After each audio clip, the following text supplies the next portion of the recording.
Ngayon pong araw na ito ay pag-usapan po natin yung topic na alam po ninyo, ito po yung madalas na topic na sinishare ni Jesus Christ nung siya po ay nandito sa lupa.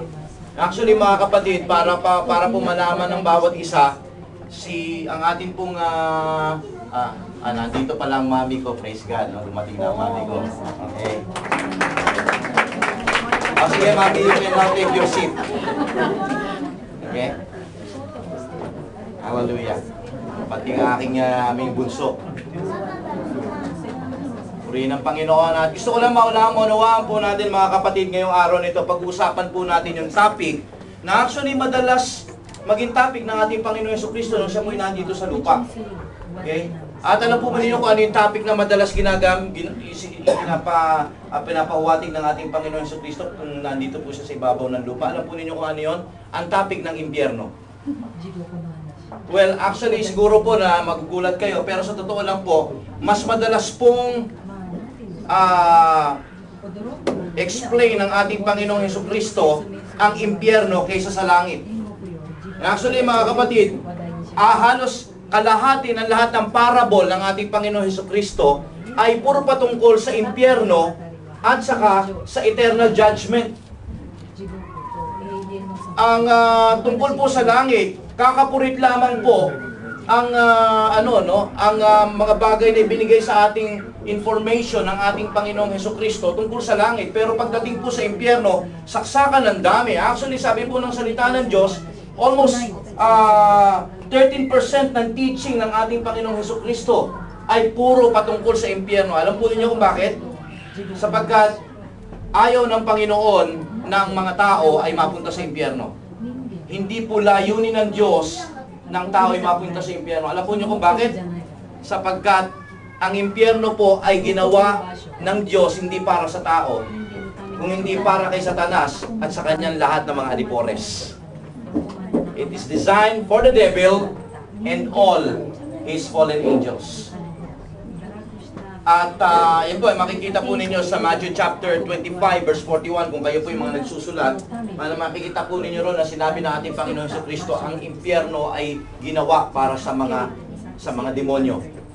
At nung dumating po ang ating Panginoon Jesucristo, yun po ang kanyang pakay. Ang layunin po niya ay upang ang lahat ng mga tao, kaya mas madalas siyang nagsasalita ng tungkol sa impyerno, kasi nais niya na ang mga tao rito, sa ibabaw naman doon, ay maging aware. Una, maging aware sa impyerno. Sapagkat marami na sa atin ngayon, pagka ginamit yung word na hell, masyado nang mababaw yung word na hell sa atin. Masyado na natin ginagamit. Kung kayo po'y nasa Amerika, ginagamit na po nila yung word na hell na masyadong mababaw na. Kunyari, oh, you're so cute as hell. Oh, this place is so hot like hell. Nakita po ninyo? Okay? Kaya, yun nga, sinasabi, you can go to hell. Okay? At kapag yun, tama, kapag hindi mo na kailangan ng isang tao, sabihin mo, to hell with you. Okay? Masyado nang mababaw ang ibig sabihin ng hell, pero alam po ninyo, kung titingnan po natin ang sabi ng salita ng Diyos, ang hell ay isang lugar na hindi pwedeng malirip ng kaisipan ng isang tao. Even Christ, when He was here on earth, He has a hard time on explaining and defining what hell is. Hirap na hirap po siya. Actually, ginagamit po niyang ilustrasyon dito ay yung lugar ng Gehenna. Madalas niyang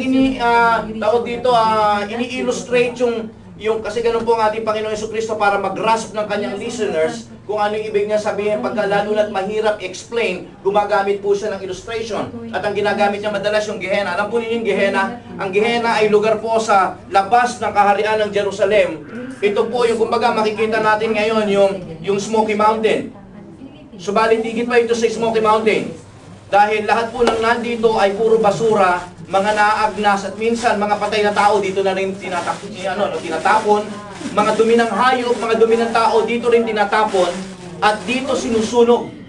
Ang mga nandito, mga kapatid ko, yung mga tao na mga outcast, mga ketongin, kaya dito na rin namamatay itong mga ketongin na ito.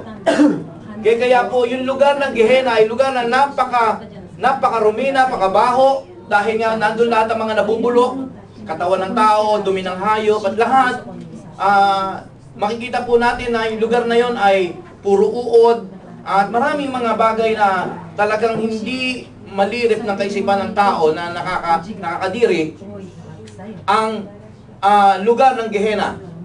Kaya madalas po, ito po yung ginagamit ng ating Panginoong Hesus para i-illustrate kung ano ang impyerno. At ang sabi nga niya, ang Gehenna ay hindi rin nauubos ang apoy kasi parati ang inaapoy yan para, alam po ninyo, kaya tawag dito sa atin, sa lugar namin, malapit sa amin, yung Smoky Mountain, kung bakit smoky yun, dahil parati yung inaapoyan.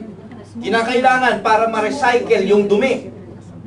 Okay? Para yung baho ay hindi manatiling mabaho. Kaya po, yung Gehenna, yan ang madalas in-illustrate ng Panginoon para sa impyerno. Ang sabi nga ni Jesus Christ, dyan nga sa impyerno nga daw, ang mga uod daw po ay hindi namamatay. Hindi napupugnaw ng matinding apoy na nagpapahirap sa maraming mga tao. Kaya ang impyerno po ay hindi lamang lugar ng apoy na mainit, kundi lugar din ng mga uod. Okay? Na talagang, hindi po natin alam ano bang klaseng mga uod to, bakit fireproof. Okay? Hindi sila namamatay, mga kapatid ko. Okay? Now, pag-uusapan po natin ang hell at pag-uusapan po natin ito sa pamamagitan ng isang istorya na ibinigay ng ating Panginoon Jesucristo. Kikilalanin natin at aalamin natin kung ano ang impyerno sa mata ng tao mismong napunta sa impyerno. According to that man na ikinuwento ng ating Panginoon Jesucristo. At ito po ay tungkol sa isang mayamang lalaking kilala na natin at saka kay Lazarus. Pero this time, we're going to go deeper. Ang objective po ng sermon ko nito ay hindi para ipakita sa inyo kung ano ang impyerno. No. Gusto ko lamang, dalawang bagay gusto ko malaman natin dito sa kwento kong ito. Una, okay, sa mensahe kong ito.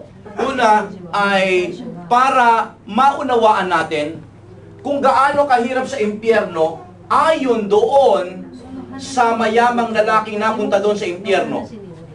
Pangalawang bagay na ibig kong ipaliwanag dito sa mensahe kong ito ay ano ang naging pagkakamali ng lalaking ito, bakit siya napunta sa impyerno. Andyan po ba kayo?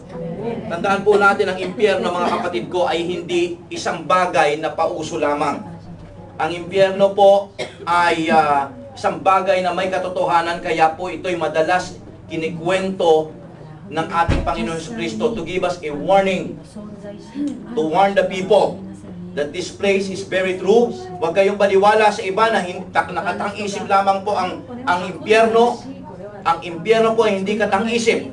Kung ikaw ay isang tao hindi naniniwala sa impyerno, okay lang, sapagkat isang araw, maniniwala kang may impyerno. Okay po? Siguro nagkakaintindihan tayo dyan. Now, we're going to study that man. Okay? Pinamagatan ko po ang aking mensahe, the questions never asked by the man in hell. Medyo mahaba, pero ito yung mga tanong na dapat niyang itanong, pero hindi niya itinanong, bakit kaya? Tatanungin natin siya. Puro tanong, ano? Alright? Buksan po natin ang ating mga Bible. It is found in Luke chapter 16 from verse 19 down to verse 31. Okay? Kung may mga Bible po kayo dyan, okay, open up your Bible. It's in Luke 16, 19 to 31. Now, ito po ang sabi ng salita ng Diyos. Okay? There was a rich man who was